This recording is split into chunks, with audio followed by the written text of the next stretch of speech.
ಆತ್ಮೀಯ ಸ್ನೇಹಿತರೆ, Siddu update YouTube ಚಾನಲ್ಗೆ ಸುಸ್ವಾಗತ. ಸ್ನೇಹಿತರೆ, ನಿಮ್ದು ಫಿಸಿಕಲಿ ಫಿಟ್ ಇಲ್ಲ, ಹೈಟ್ ಇಲ್ಲ, ಅದೇ ರೀತಿ ನಮ್ಗೆ ರನ್ನಿಂಗ್ ಮಾಡಕ್ಕಲ್ಲ, ಮೆಡಿಕಲ್ ಒಳಗ ವೀಕ್ ಅದೀವಿ ಅನ್ನೋರಿಗೆ ಈಗ ಬೆಸ್ಟ್ ನೇಮಕಾತಿ ರೀ. ಕಂದಾಯ ಇಲಾಖೆಯಲ್ಲಿ ಖಾಲಿ ಇರುವ 500 ಗ್ರಾಮ ಲೆಕ್ಕಾಧಿಕಾರಿ ಅಥವಾ ವಿಲೇಜ್ ಅಕೌಂಟ್ ಅಥವಾ ತಲಾಟಿ ಹುದ್ದೆಗಳಿಗೆ ಸಂಬಂಧಿಸಿದಂತೆ ನೇಮಕಾತಿ ಆಗಲಿದೆ. ಇದಕ್ಕೆ ಸಂಬಂಧಿಸಿದಂತೆ ಸಂಪೂರ್ಣವಾದ ಮಾಹಿತಿಯನ್ನ ವಿಡಿಯೋದಲ್ಲಿ ತಿಳಿಸ್ಕೊಡ್ತೀನಿ. ವಿಡಿಯೋನ ಸ್ಕಿಪ್ ಮಾಡಿ ಕೊನೆವರೆಗೂ ನೋಡಿ. ಹೌದು ಸ್ನೇಹಿತರೆ, ಕರ್ನಾಟಕ ರಾಜ್ಯ ಸರ್ಕಾರದಲ್ಲಿ ಖಾಲಿ ಇರುವ ಕಂದಾಯ ಇಲಾಖೆಯಲ್ಲಿ ಖಾಲಿ ಇರುವ 500 ಗ್ರಾಮ ಲೆಕ್ಕಾಧಿಕಾರಿ ಈಗ ಆಲ್ರೆಡಿ 1500 ಹುದ್ದೆಗಳು ಖಾಲಿ ಇದ್ದವ್ರಿ.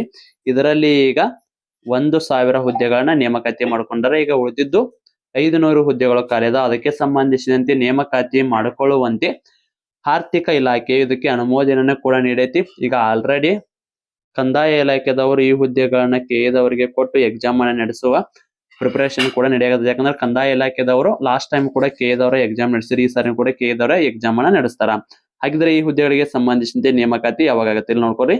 2025-26ನೇ ಸಾಲಿ ಗ್ರಾಮ ಆಡಳಿತಾಧಿಕಾರಿಗಳ ಹುದ್ದೆಗಳನ್ನು ನೇರ ನೇಮಕಾತಿ ಮೂಲಕ ಭರ್ತಿ ಮಾಡಲು ಆರ್ಥಿಕ ಇಲಾಖೆಯು ಸಹಮತಿ ನೀಡಿದ್ದು, ಆದ್ದರಿಂದ ಈ ಕುರಿತು ಪರಿಶೀಲಿಸಿ ನೇಮಕಾತಿ ಪ್ರಕ್ರಿಯೆ ಕೈಗೊಳ್ಳಲು ಗ್ರಾಮ ಆಡಳಿತಾಧಿಕಾರಿ ವೃಂದಕ್ಕೆ ಸಂಬಂಧಿಸಿದಂತೆ ಕೆಳಕಂಡ ಅಂಶಗಳಿಗೆ ಜಿಲ್ಲಾವಾರು ಮಾಹಿತಿಯನ್ನ ದಿನಾಂಕ 7/1/2026 ಒಳಗಾಗಿ ಸರ್ಕಾರಕ್ಕೆ ಒಪ್ಪಿಸಬೇಕಂತ ಕೊಟ್ಟಿದ್ರೆ. ಆಲ್ರೆಡಿ ಆ ಹುದ್ದೆಗಳಿಗೆ ಸಂಬಂಧಿಸಿದಂತೆ ಜಿಲ್ಲಾವಾರು ಹುದ್ದೆಗಳನ್ನು ಕೂಡ ಹಂಚಿಕೆ ಮಾಡ್ಯಾರ.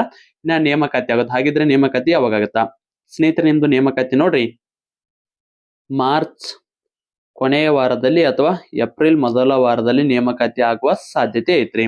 ಅದಕ್ಕಾಗಿ ಈಗಿನ ಪ್ರಿಪರೇಷನ್ ಸ್ಟಾರ್ಟ್ ಮಾಡ್ರಿ, ಅಲ್ಲಿಗೆ ಬಂದ ಹತ್ತತ್ರಿ. ಯಾಕಂದ್ರ ಟೈಮ್ ತುಂಬಾ ಕಡಿಮೆ ಇರ್ತಾರೆ. ಅವ್ರ ಕೆದವ್ರು ಏನಾದ್ರು ಎಕ್ಸಾಮ್ ಅನ್ನ ನಡೆಸಾಕತ್ರಪ್ಪ ಅಂದ್ರ ಕೇವಲ 2 ರಿಂದ 3 ತಿಂಗಳ ನೇಮಕಾತಿ ಆಗಿಂದ ಆ ಡೇಟ್ ಇಂತ 3 ತಿಂಗಳು ಅಥವಾ 2 ತಿಂಗಳ ಒಳಗಡೆ ನಿಮ್ದು ಎಕ್ಸಾಮ್ ಅನ್ನ ಮಾಡ್ತಾರ. ಲಾಸ್ಟ್ ಟೈಮ್ ನೀವು ಕೂಡ 708 ವಿವಿಧ ಹುದ್ದೆಗಳಿಗೆ ಸಂಬಂಧಿಸಿದಂತೆ ನೋಡ್ತೀರಾ, ಅದೇ ರೀತಿ ಇರುತ್ತೆ. ಸೊ ಅದಕ್ಕಾಗಿ ಸ್ಟಡಿಯನ್ನ ಪ್ರಾರಂಭಿಸಿ. ಹಾಗಿದ್ರೆ ಇದಕ್ಕೆ ಯಾರೆಲ್ಲ ಅರ್ಜಿಯನ್ನ ಸಲ್ಲಿಸಬಹುದು ಸ್ನೇಹಿತರೆ? ಈ ಹುದ್ದೆಗಳಿಗೆ ಅರ್ಜಿಯನ್ನ PUC ಪಾಸ್ ಆದವರು ಸಲ್ಲಿಸಬಹುದು, ITI ಪಾಸ್ ಆದವರು ಸಲ್ಲಿಸಬಹುದು, ಡಿಪ್ಲೊಮಾ ಪಾಸ್ ಆದವರು ಸಲ್ಲಿಸಬಹುದು. ITI ಪಾಸ್ ಆದ ಅಭ್ಯರ್ಥಿಗಳಿಗೆ NIOS ಸರ್ಟಿಫಿಕೇಟ್ ಕಡ್ಡಾಯವಾಗಿರ್ತದ.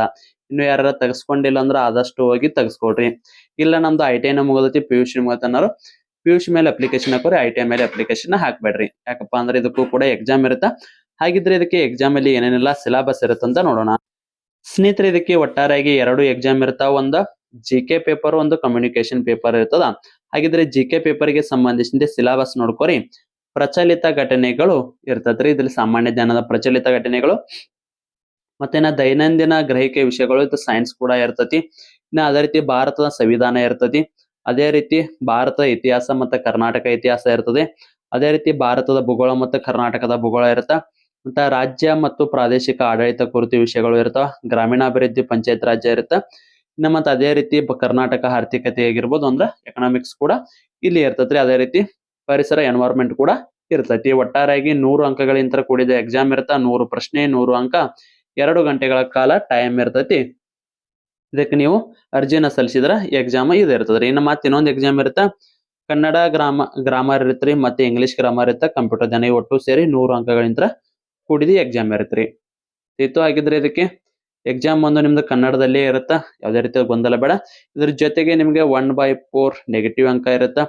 ಇಲ್ಲಿ ಕನಿಷ್ಠ ಅಂಕಗಳು 35+ ನೀವು ತೆಗೆದುಕೊಂಡ್ರೆ ಮಾತ್ರ ಈ ಹುದ್ದೆಗಳಿಗೆ ಸಂಬಂಧಿಸಿದಂತೆ ನೀವು ಎಕ್ಸಾಮ್ ಅನ್ನ ಪಾಸ್ ಆದಂಗಂದ್ರ ಅರ್ಹತೆಯನ್ನ ಪಡೆದಂಗ್ರಿ.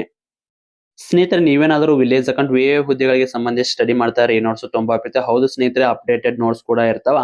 ಇಲ್ಲಿ ನಿಮಗೆ ಇದಕ್ಕೆ ಸಂಬಂಧಿಸಿದಂತೆ ಕರ್ನಾಟಕ ಇತಿಹಾಸ, ಭಾರತ ಇತಿಹಾಸ, ಪ್ರಾಚೀನ ಇತಿಹಾಸ ಆಗಿರ್ಬೋದು, ಕಂಪ್ಲೀಟ್ GK ಪೇಪರ್ ಗೆ ಸಂಬಂಧಿಸಿದಂತೆ ಕಂಪ್ಲೀಟ್ ನೋಟ್ಸ್, ಪ್ಲಸ್ ಅದ್ರ ಜೊತೆಗೆ ನಿಮಗೆ ಕಮ್ಯುನಿಕೇಶನ್, ಅದೇ ರೀತಿ ಕಮ್ಯುನಿಕೇಶನ್ ಪೇಪರ್ ಗೆ ಸಂಬಂಧಿಸಿದಂತೆ ಕನ್ನಡ ವ್ಯಾಕರಣ, ಇಂಗ್ಲಿಷ್ ವ್ಯಾಕರಣ ಆಗಿರ್ಬೋದು, ಕಂಪ್ಯೂಟರ್ ಗೆ ಸಂಬಂಧಿಸಿದಂತೆ ಎಲ್ಲಾ ಡೀಟೇಲ್ಸ್ ನೋಟ್ಸ್ ಅನ್ನ ಕೂಡ ಕಳಿಸಲಾಗ್ತದ. ಅದ್ರ ಜೊತೆಗೆ ನಿಮಗೆ ಓಲ್ಡ್ ಕ್ವಶನ್ ಪೇಪರ್, SDA ಅದು ಓಲ್ಡ್ ಕ್ವಶನ್ ಪೇಪರ್ ಕಳಿಸ್ತೀವಿ. ಅದೇ ರೀತಿ ವಿಲೇಜ್ ಅಕೌಂಟ್ ಕೂಡ ಓಲ್ಡ್ ಕ್ವಶನ್ ಪೇಪರ್ ನ ಕಳಿಸ್ತೇವ್ರಿ.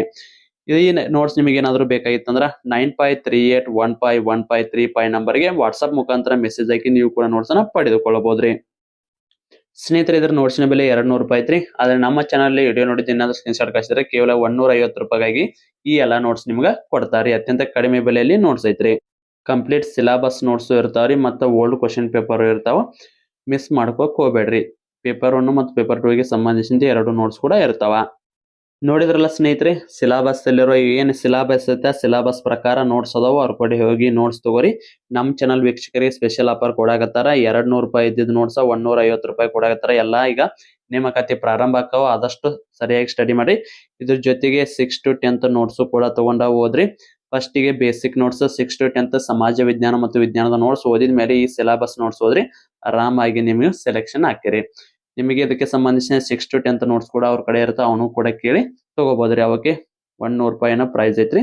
ಅವ್ರ ಹೆಚ್ಚಿನ ಮಾಹಿತಿಗಾಗಿ ಕೆಳಗಡೆ ಕಾಣುವ ವಾಟ್ಸಪ್ ನಂಬರ್ಗೆ 9538151535 ನಂಬರ್ಗೆ ವಾಟ್ಸಪ್ ಅಲ್ಲಿ ಮೆಸೇಜ್ ಹಾಕಿ ಅವ್ರನ್ನ ಕೇಳಿ ಸಂಪೂರ್ಣವಾದ ಮಾಹಿತಿಯನ್ನ ಕೊಡ್ತಾರ. ನೋಟ್ಸ್ ಬೇಕಂದ್ರೆ ಅವ್ರನ್ನ ಸಂಪರ್ಕಿಸ್ರಿ. ಆಯ್ತ್ರಿ, ಇದಕ್ಕೆ ಏನಾದ್ರು ಮೆಡಿಕಲ್ ಇರುತ್ತಾ ಸ್ನೇಹಿತರೆ? ಇದಕ್ಕೂ ಕೂಡ ಸ್ವಲ್ಪ ಮೆಡಿಕಲ್ ಇರುತ್ತಾ. ನಿಮ್ದು ಚಸ್ಮಾ ಇದ್ರು ನಡೀತದ, ನೀವು ಹ್ಯಾಂಡಿಕ್ಯಾಪ್ಟ್ ಇದ್ರು ನಡೀತದ. ಸುಮ್ ಹೆಸರಿಗೆ ಅಷ್ಟೇ ಮೆಡಿಕಲ್ ಇರ್ತೈತ್ರಿ. ಯಾವುದೇ ರೀತಿಯ ಫಿಸಿಕಲ್ ಇರಂಗಿಲ್ಲ. ಓನ್ಲಿ ಮೆಡಿಕಲ್ ಸ್ವಲ್ಪ ಅಂದ್ರ ಸರಿಯಾಗಿ ಎದಿರಿಲ್ಲಪ್ಪ ಅಂತೇಳಿ ಅದು ಎಲ್ಲಾ ಕೂಡ ಈ ಬೇಕಾದ ನೇಮಕಾತಿಗೆ ಅಷ್ಟ ಇಲ್ಲ. ಈಗ ಪ್ರೈವೇಟ್ ಜಾಬ್ದಾಗ ಹೊಂಟ್ರ ಅಂದ್ರೂ ಕೂಡ ಮೆಡಿಕಲ್ ಚೆಕ್ಅಪ್ ದ ಸರ್ಟಿಫಿಕೇಟ್ ಕೇಳ್ತಾರೆ. ಈ ಗೌರ್ಮೆಂಟ್ ಹಾಸ್ಪಿಟಲ್ ಹೋಗಿ ಹೆಂಗ್ ತಗ್ಸ್ಕೊಂಡ್ ಬರ್ತಿರಲ್ಲ ಅದನ್ನ ತಗ್ಸ್ಕೊಂಡ್ ಬಂದ್ ಕೊಟ್ರ ಸಾಕ್ರಿ. ನೋಡಿದ್ರಲ್ಲ, ಹಾಗಿದ್ರೆ ಇದು ಎಲ್ಲಾ ಕೂಡ ಈ ನೇಮಕಾತಿಗೆ ಸಂಬಂಧಿಸಿದಂತೆ ಮಾಹಿತಿ ಆಗಿತ್ತು. ಏಜ್ ನೋಡ್ಕೋರಿ, 18+ ಆದವರು ಎಲ್ಲರೂ ಕೂಡ ಅರ್ಜಿಯನ್ನ ಸಲ್ಲಿಸಬಹುದು. ಈ ಸಾರಿ ಏಜ್ ರಿಲ್ಯಾಕ್ಸೇಷನ್ 5 ವರ್ಷ ಕೊಟ್ರ 40, 42 ಹಿಂಗ ನೇಮಕಾತಿಗೆ ಅನುಸಾರವಾಗಿ ಅಲ್ಲಿ ವರ್ಗಗಳು ಅದಾವಲ್ರಿ. SC ST ಆಗಿರ್ಬೋದು, OBC ಅಭ್ಯರ್ಥಿಗಳು ಸ್ವಲ್ಪ ಏಜ್ ರಿಲ್ಯಾಕ್ಸೇಷನ್ ಕೂಡ ಜಾಸ್ತಿ ಇರುತ್ತೆ. ಮತ್ತೆ ಅಂಗವಿಕಲರಿಗೂ ಕೂಡ ಜಾಸ್ತಿ ಇರುತ್ತೆ. ಎಕ್ಸ್ ಸರ್ವಿಸ್ ಮ್ಯಾನ್ಗೂ ಇರ್ತದ್ರಿ. ಇದಕ್ಕೆ ಎಲ್ಲರೂ ಕೂಡ ಅರ್ಜಿಯನ್ನ ಹಾಕೋಬಹುದ್ರಿ. ಇದು ಕರ್ನಾಟಕದ ನೇಮಕಾತಿ ಆದ ಕಾರಣಕ್ಕಾಗಿ ನಿಮ್ದಿಲ್ಲಿ ಹೈದರಾಬಾದ್ ಕರ್ನಾಟಕ 371J ಹೈದರಾಬಾದ್ ಕರ್ನಾಟಕ ಅಥವಾ ಕಲ್ಯಾಣ ಕರ್ನಾಟಕಕ್ಕ ಮೀಸಲಾತಿ ಕೂಡ ಇರ್ತದ್ರಿ. ಹೈದರಾಬಾದ್ ಕರ್ನಾಟಕ ಅಲ್ರಿ, ಕಲ್ಯಾಣ ಕರ್ನಾಟಕ ಅಂತೇಳಿ ಮಾಡ್ಯಾರ. ಓಕೆ, ಇವೆಲ್ಲ ಕೂಡ ಇದರಲ್ಲಿ ನಿಮಗೆ ಎಲ್ಲಾ ಕೂಡ ಮುಳುಗಡೆ ಪ್ರಮಾಣ ಪತ್ರವಾಗಿರ್ಬೋದು, ಅದೇ ರೀತಿ ನಿಮ್ದು ಗ್ರಾಮೀಣ ಅಭ್ಯರ್ಥಿ, ಕನ್ನಡ ಮಾಧ್ಯಮ ಅಭ್ಯರ್ಥಿ ಎಲ್ಲಾ ಮೀಸಲಾತಿಗಳು ಕೂಡ ಸಿಗ್ತಾವ. ಇನ್ನ ತಗ್ಸೊಂದಿಲ್ಲ ಅಂದ್ರ ತಗ್ಸೋರಿ. ಮುಳುಗಡೆ ಪ್ರಮಾಣ ಪತ್ರ ನಿಮ್ದೆಲ್ಲರ ಭೂಮಿ ಮುಳುಗಡೆ ಆಗಿದ್ರೆ ಕೊಡ್ತಾರೆ. ನಿಮ್ಮ ಹತ್ತಿರದ ಅದೇನ ತಹಶೀಲ್ದಾರ್ ಆಫೀಸ್ ಹೋಗಿ ತಗ್ಸೋಬೇಕ್ರಿ. ಫಸ್ಟಿಗೆ ಏನೋರಿ ಮುಳುಗಡೆ ಆಫೀಸ್ಗೆ ಹೋಗಿ ಅಲ್ಲಿ ತಗ್ಸ್ಕೊಂಡ್ ಬರ್ತಾರ. ಸ್ವಲ್ಪ ನೆನಪಾರೈತ್ರಿ. ಆಲ್ರೆಡಿ ಕೂಡ ನಾವು ಒಮ್ಮೆ ತಗ್ಸಿದ್ವಿ ಮುಳುಗಡೆ ಪ್ರಮಾಣ ಪತ್ರ. ನಮ್ದು ಕೃಷ್ಣಾ ಮೇಲ್ದಂಡೆ ಯೋಜನೆಯಲ್ಲಿ ಸಂಪೂರ್ಣವಾಗಿ ನಮ್ಮೂರ್ ಅಷ್ಟ ಅಲ್ಲ, ಸುತ್ತಮುತ್ತ ಬಾಗಲಕೋಟದಲ್ಲಿ ಇರೋ ಊರೆಲ್ಲ ಕೂಡ ಮುಳುಗಡೆಗೆ ನಮ್ದು ಕೂಡ ಮುಳುಗಡೆ ಬರ್ತೈತಿ. ಬಟ್ ಅದು ಮನೆಗೆ ಒಬ್ಬರಿಗೆ ಅಂತೇಳಿ ಮೀಸಲಿಟ್ಟಿರ್ತಾರ. ಅದನ್ನ ನೋಡಿ ತಗ್ಸೋಬೇಕ್ರಿ. ಲೇಡೀಸ್ ಇದ್ದವರು ಮದುವೆ ಆಗೋಕ್ಕಿಂತ ಪೂರ್ವದಲ್ಲಿ ತಗ್ಸೋರಿ.